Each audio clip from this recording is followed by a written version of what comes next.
not be the same. Now I am become death, the destroyer of worlds. I suppose we all thought that, one way or another.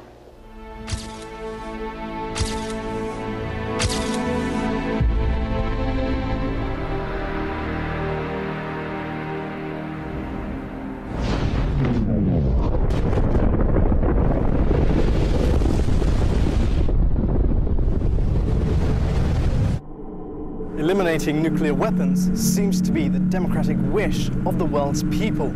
Yet no nuclear-armed country currently appears to be preparing for a future without these terrifying devices. In fact, governments like the US, Britain and France spend billions of dollars on modernization of their nuclear forces. And some say they have made a mockery of the United Nations pledges to disarm these weapons of mass destruction. I stayed in the Soviet Union during the communist days for almost 10 years. And just like many other Russian people there, we were always afraid that America is going to attack with nuclear weapons. The same, I'm sure, Americans were fearing that Russians were going to attack. Now, interestingly, ironically, there was that state of fear that made each of the superpowers not attack the other. Now, we have moved on. There's no Cold War anymore, but the level of violence seems to be just increasing. The United States plays a particular role in the whole nuclear weapons, global nuclear weapons system. Every other state possesses nuclear weapons in the world, directly or indirectly, as a result of the United States' introduction of nuclear weapons and in terms of their strategic relationship. Russia clearly possesses nuclear weapons to balance out the Americans. The Chinese possess nuclear weapons to balance out the Russians and the Americans. The Indians possess nuclear weapons to balance out the Chinese. The Pakistanis have nuclear weapons to balance out the Indians. And so it goes on. It all comes down to America's possession of nuclear weapons and particularly America's commitment to the ideology of maintaining nuclear weapons and seeing nuclear weapons as the currency of global power. Throughout the ages, man has developed weapons to protect its people and sovereignty. But there are times those weapons were used to threaten others into submission. 16th century Italian political scientist Machiavelli stressed the importance of governing people by advocating fear, a philosophy some leaders still share. I believe the United States of America must remain a standard bearer in the conduct of war. That is what makes us different from those whom we fight. That is a source of our strength.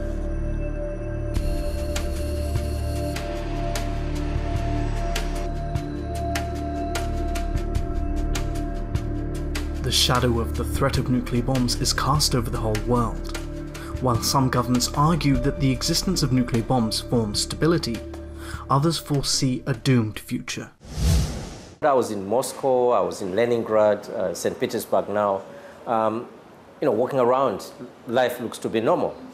But every single day, everything took you back every day to think about the threat that was facing you as a human being, and then Russia and Soviet Union as a group of nations.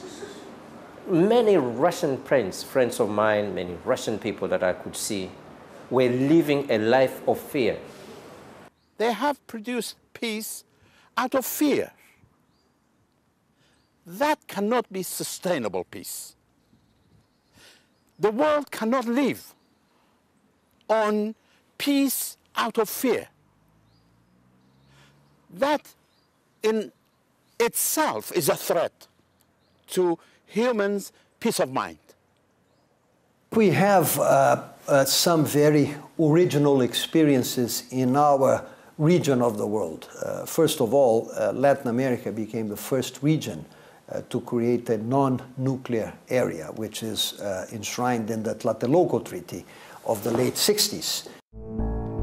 For over 60 years, the United Nations has been unable to establish sustainable security in the world.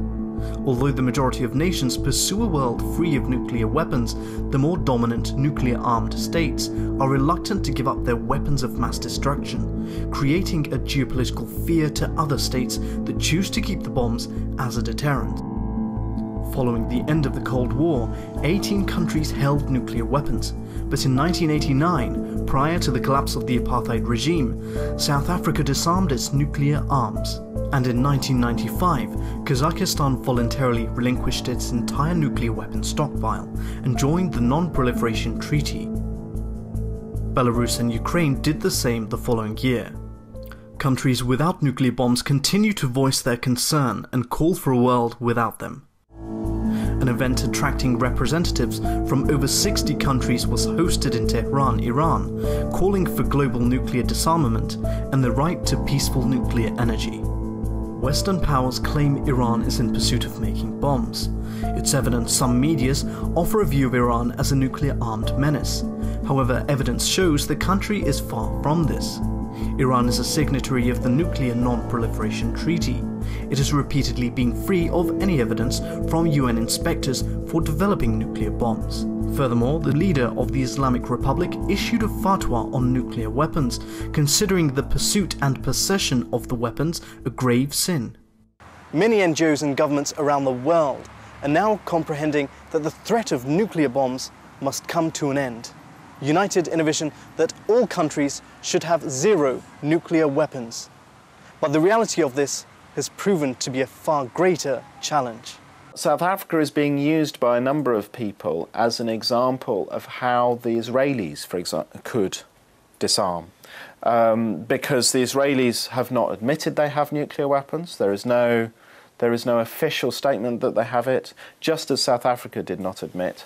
And it could be that there may be a model, and there may be lessons to learn from the South African experience that could mean that the Israelis could follow that model and get rid of their nuclear weapons, which they do have, everyone realises, even though they don't admit to it. It angers me to know that Israel was one of those regimes that went out there to support the apartheid regime to set up that type of situation.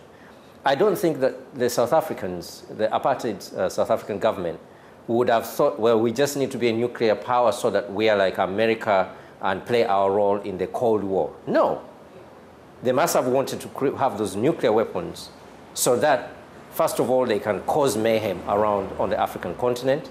And if Africa united against them, which Africa had done during the struggles, they have that capacity and potential to destroy the African continent.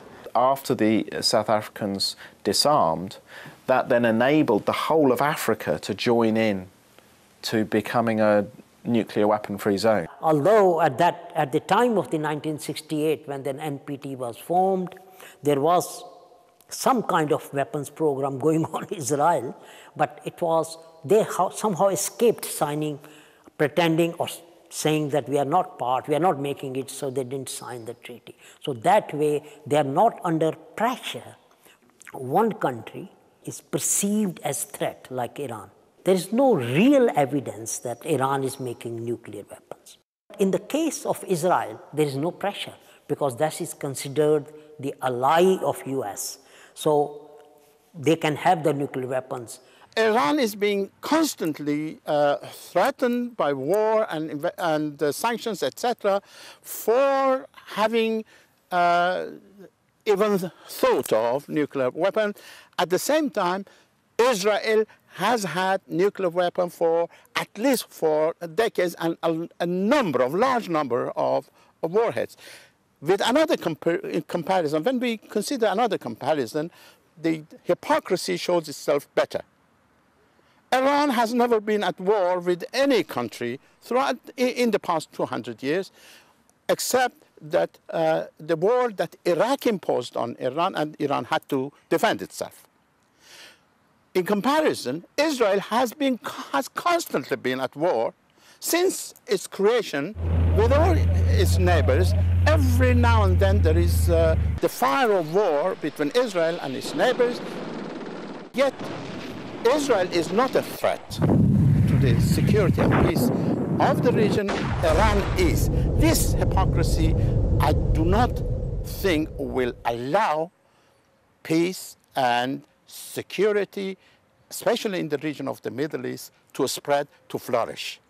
A document released in Britain in December 2010 revealed that Israel was prepared to use a nuclear bomb in the event of an armed conflict with its neighbours.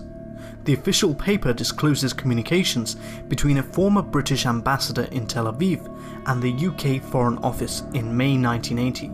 The document reads, "If they are to be destroyed, they will go down fighting this time. They will be ready to use their atomic weapon." With a rapidly changing Middle East, if the Zionist government's hostility grows towards its neighbours in the region, this could increase the risk of a nuclear missile strike. Israel, probably more than any other state in the world, has had more resolutions passed against it and has broken those resolutions.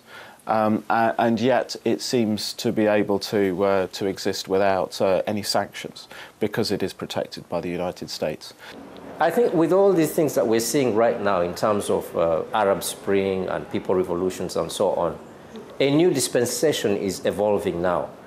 And I believe that this new dispensation in the Middle East will mean that we start having stable governments that are for their own people, stable governments that are democratic and so on. And I believe that usually those types of stable governments will seek to have negotiations, to have peaceful approaches to solving conflicts. People themselves, simple people in the Middle East, and now we're seeing simple people in Israel, are starting to rise up for change.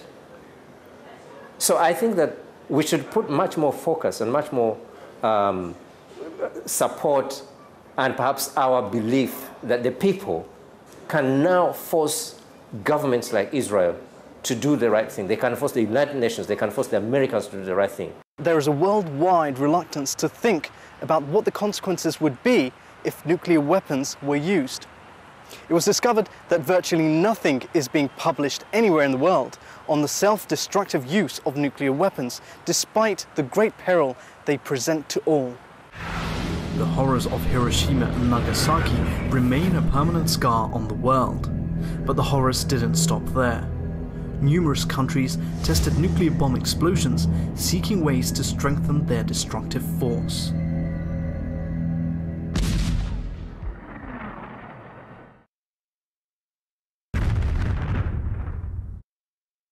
All we were told was to squat down, your back to the blast, close your eyes, put your hands in front of your eyes, and then over the tannoy system they came, they were saying, oh, now the aircraft is in the air, the Valiant is in the air, and they're coming to the drop zone, and they counted down 10, 9, all the way down to 1 and then 0, and all you heard was a thunder. I tell you then to be ready because the blast was coming. You have to crouch down, put your hands in front of your eyes closed, and when you see an X-ray, that's what we see. You see the bones of your hands.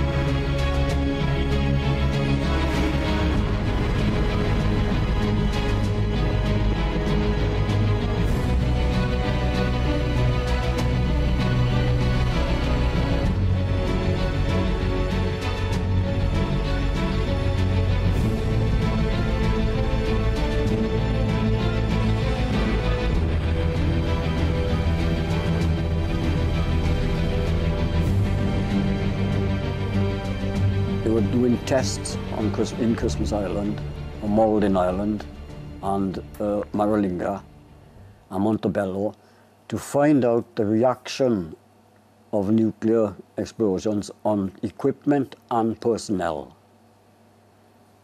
That is in documents released from Kew, written by very high-positioned personnel in the MOD. The NPT regime has probably gone as far as it can in preventing proliferation.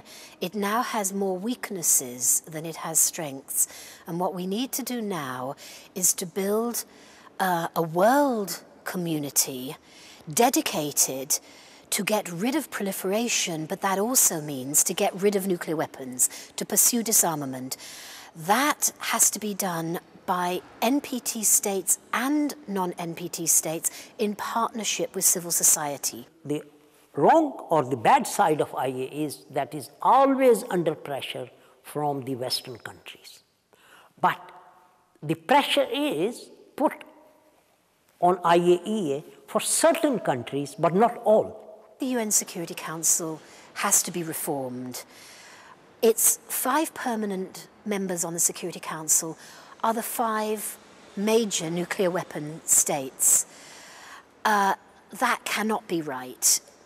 Either we need to move to a situation where there are no permanent members of the Security Council, or we need to bring in non-nuclear weapon states, such as Brazil and South Africa, into the Security Council. Every nation, actually, practically, believes that some form of change is required in the Security Council related to many problems that it has. Ultimately, the most important being that it does not reflect the world as it is today. It was created several years ago, many decades ago, and the world has changed significantly since 1945. And the present composition of the Security Council and its permanent members does not reflect how the world is going. So there's a very significant group of countries that is very actively engaged over the past decades, 20 years at least, in relation to this issue. And Brazil is certainly one of those that firmly believes that without adequate changes, the legitimacy of the Council, who is going to be called the representation of the Council, is not going to be adequate. Without adequate representation, it loses some of its legitimacy. Without its legitimacy, it loses efficacy. Since the nuclear arms race began, over 2,000 nuclear weapons were detonated around the world. The blasts released radioactive poisons into the air, land and water. To this day, many who fell victim to nuclear tests have demanded compensation from their governments, but receive no support. The veterans continue to suffer from the radioactive blasts with long-term illness, which also passed on to their children. We are all disgusted with this government, or not just the government, the MOD, because as I said, we've been going on about this since the 80s. And like all governments turn around and tell us, yes, they will help us when they're in opposition. But once they're in government, they don't want to know. And the MOD have still got their heads in the sand. They deny everything. They deny that there was any risk at all, which is, to me, it's ludicrous, because they were warned about it before the tests were taking place, had even taken place. Because some of the high officers had told them, with the scientists, what they were going to test for. And they wanted to know the reaction of radiation personnel. I've got a bad blood disorder, and we discover now that my daughter's got a very similar thing.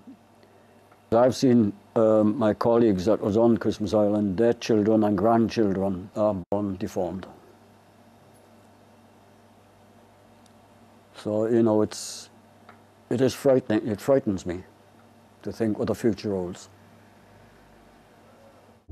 50 strategically placed nuclear bombs detonated simultaneously can destroy all life on the planet. The number of warheads in the world are far greater than this number. Together, North Korea, Pakistan, India, Israel, Britain, China, and France hold over 1,000 nuclear bombs.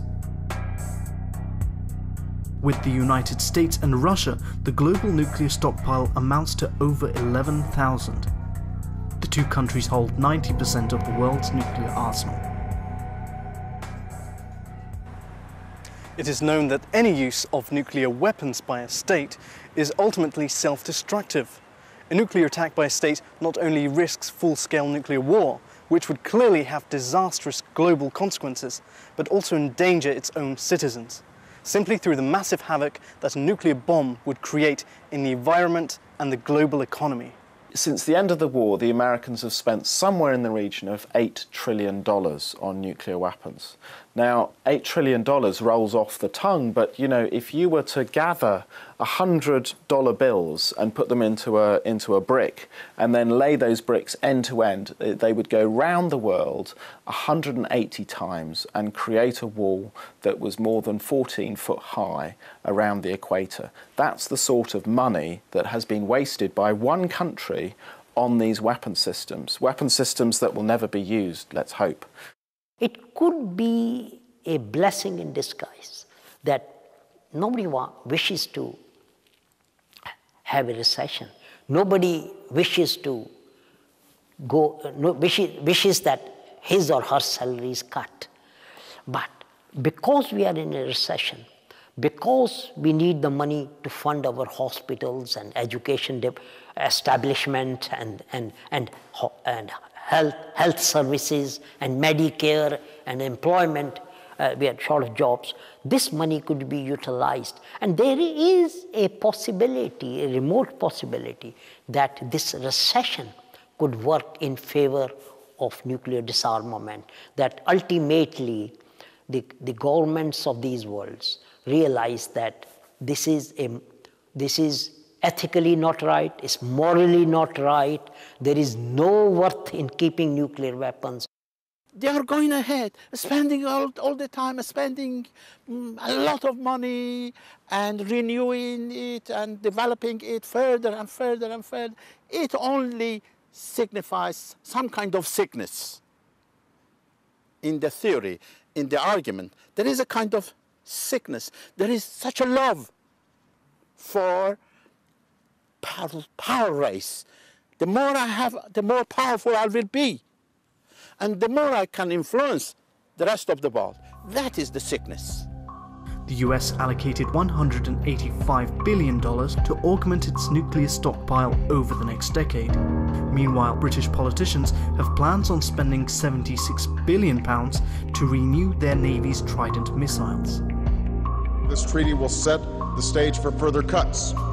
Going forward, we hope to pursue discussions. Although the reduction treaty of the United States and Russia appears to show progress, the two countries are reducing their older, relatively weaker nuclear bombs, while building more powerful bombs at a faster rate.